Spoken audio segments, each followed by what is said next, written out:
Welcome to the Slop Farm. Enjoy the video. You start by opening the case and exposing the handle frame. You must remove contents and any liner clips so you can reach the mechanism. Unscrew the visible fasteners, 2 to 4 screws, keeping them organized in order. Once done, gently lift the outer shell where the telescoping tube meets the grip so you can see bent metal, broken rivets, or stripped threads. You do this now so the next steps fix the root cause rather than masking the symptom. Now you tackle the internal damage. If the tubes are slightly bent, you hammer them straight on a block with a soft mallet to restore alignment. Severe bends need tube replacement. For loose connections, remove old rivets and install M4 machine screws with lock nuts or use a hand rivet tool for a clean fix.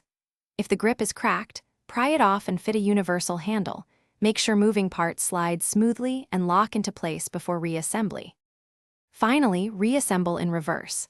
Align the tubes and shell, insert screws in the order you photographed, and tighten moderately. Too tight can strip threads. Extend and retract the handle 5 to 10 times to seat parts. Lubricate rails with silicone spray if movement is sticky. If the handle still wobbles, red-eye tin mounting screws and add thin metal or plastic shims to correct alignment. If you still have trouble, check for hidden cracked mounts.